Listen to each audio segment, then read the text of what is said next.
to be here at the beginning of the TEDx conference here at the University of Illinois. It's great to be back on campus. It's great to be back on the engineering campus. Since this is the beginning of the conference, I thought I would start with a story from the beginning of C-SPAN. It's an origin story. And I think all organizations have origin stories. We're no exception. Matter of fact, we have several of them. But this particular one dates back to the late 60s when our CEO, Brian Lamb, was a press liaison for the Defense Department, and he was stationed at the Pentagon. And he was, I don't think Brian would mind me saying, he was kind of a lower level functionary at the Pentagon during the Vietnam War, and his job was to minister to the media and kind of help with their needs. Well, one day, this was at the height of the war when protests were going on, a group of college students from Connecticut came to Washington. They actually walked to Washington to protest. They came with their professors. They were given entrance to the foyer at the Pentagon. They were allowed in, and they stayed for a while, and for the first day or so, they were very well behaved. They just sat in the foyer, kind of lied around. They were very quiet. They were just there, that was their presence. Then the nightly newscast got word that they were at the Pentagon. And a crew came over from ABC News to do a stand-up piece for the nightly news. They came over, they brought their tripod, they brought their camera. The correspondent, Bill Downs from ABC News, got up to do his stand-up piece. The lights went on, and the students changed 180 degrees. They stood up, they started chanting, they were loud, they were rude, they were all behind Bill Downs in view of the camera. Lights went off, students sat back down. Bill Downs didn't like the piece, got up to do it again.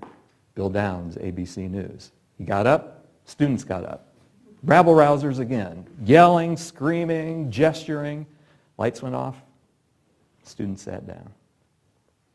Well, it was this sort of scene and others like it that really brought home for Brian how the nightly newscasts at the time, 30-minute newscasts, only showed really a sliver of what was going on in Washington.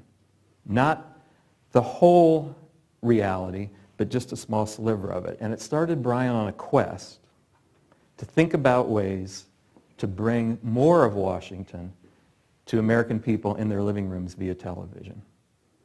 He started to think about this later in the 70s. These were new technologies at the time, cable and satellite.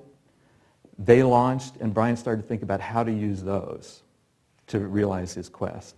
So after a few false starts, in 1979, he worked with the cable television industry and started C-SPAN when the House of Representatives first agreed to go on television. And C-SPAN launched in 1979.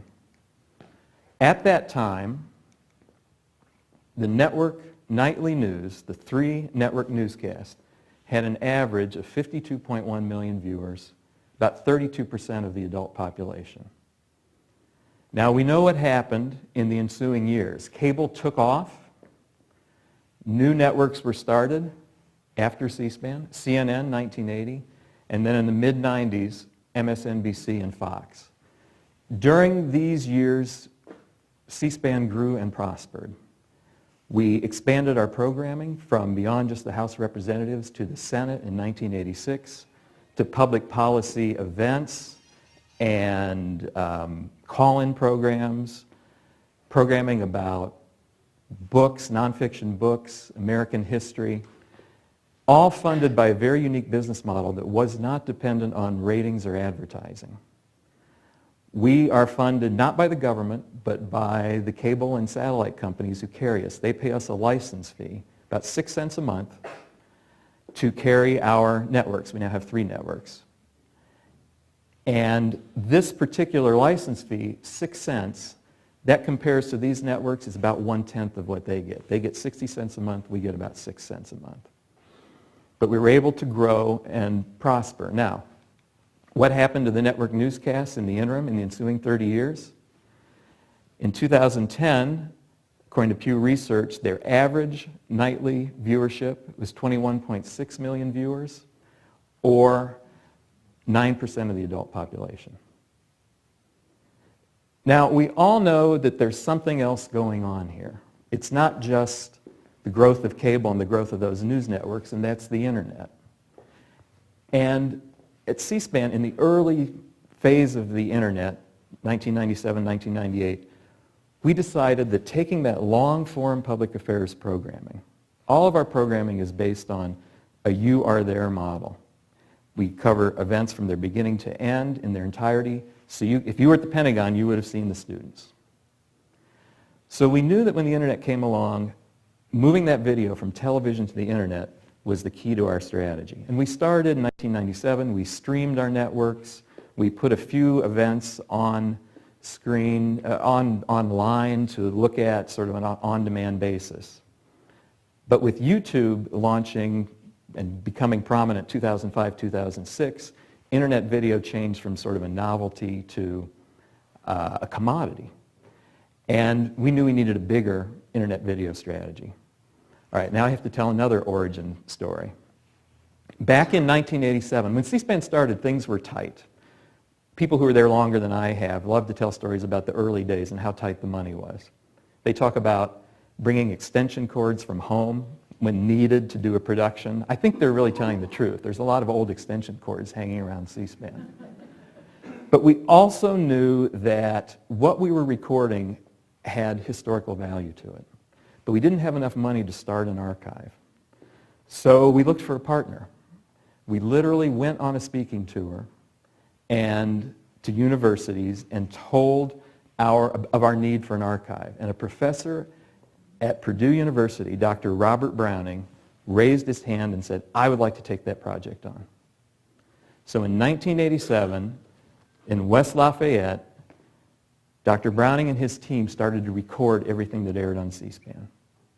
And, because Dr. Browning's an expert at databases, they added data to it. Names, places, dates, what the topic was about, what the event was about, whether it was a congressional hearing or a call-in program or a public policy address.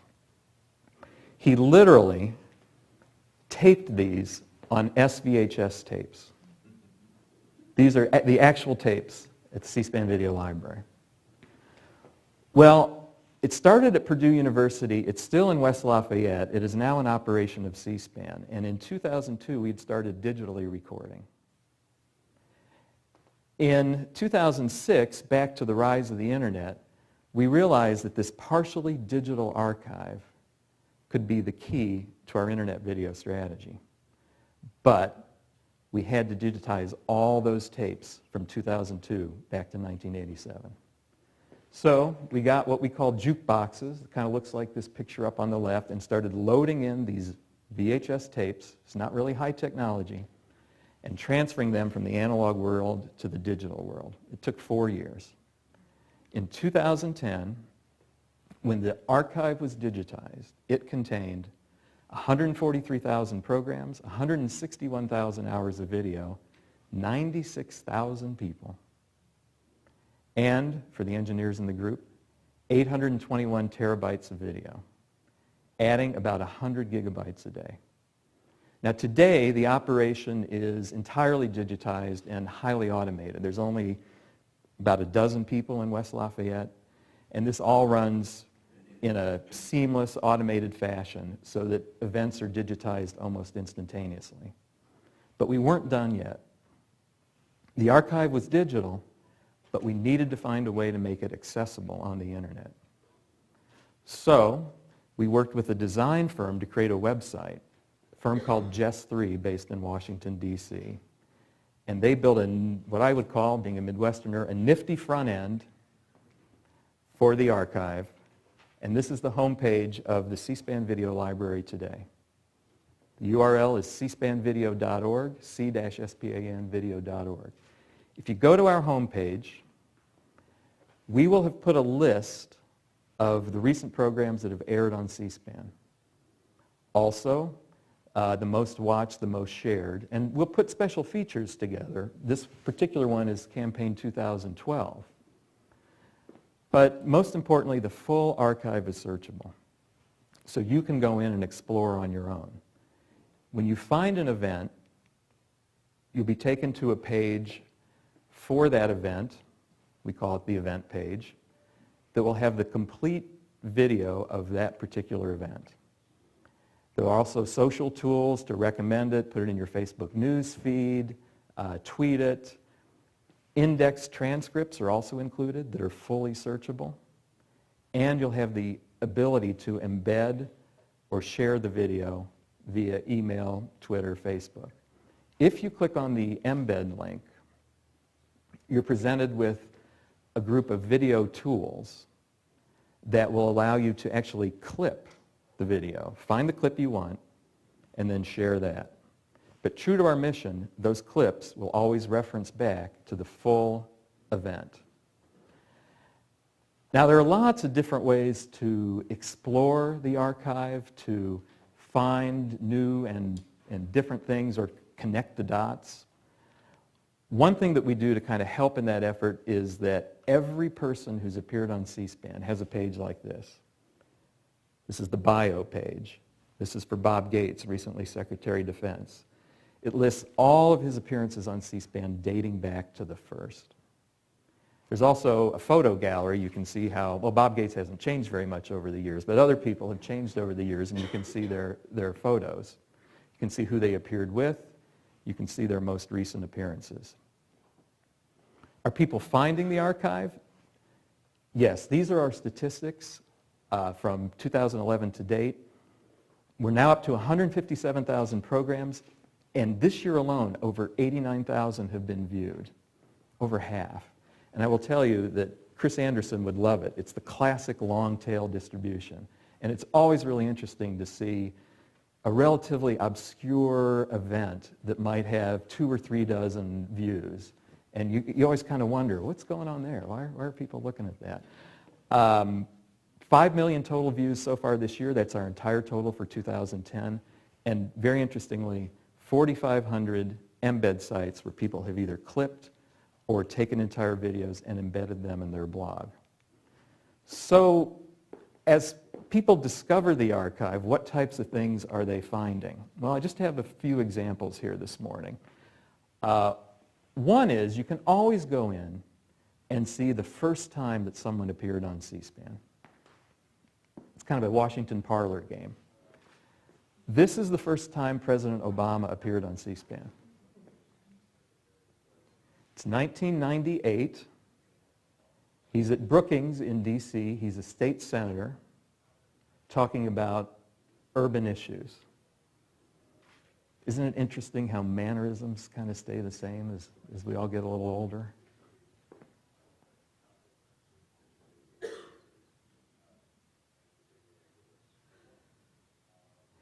Another thing, and the Washington Press likes to do this, I call it compare and contrast.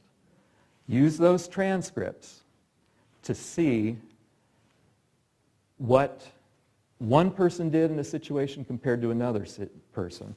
This is an article in Huffington Post comparing President Obama's reaction to the Deepwater Horizon spill with President George H.W. Bush's reaction to the Exxon Valdez. And this particular reporter went in and compared the language that the two used. A third thing that can be done in the video library is something I like to call, that was then, this is now. Someone talking in the past about a situation they found themselves in the future. This is Jay Carney, current press secretary, talking about the job of presidential press secretary.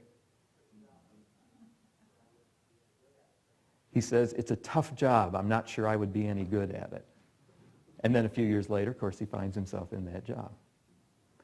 So what's next for the video library? Well, 2 main things. We want to bring the library to you on your mobile devices. So we have an iPad app in development. Just saw the beta this morning. It looks very good. And the other thing we're working on is to personalize it. So you can register with us. You can enter your preferences or people you're interested in following, and we'll send you a feed when those videos appear in the video library, and it will be tuned to your interests. So I hope based on this you'll do some exploring and, as the kids would say, tool around in the video library. Please do take a look. I would bet that several of you are already in the video library right now, and you have a bio page. Thank you very much.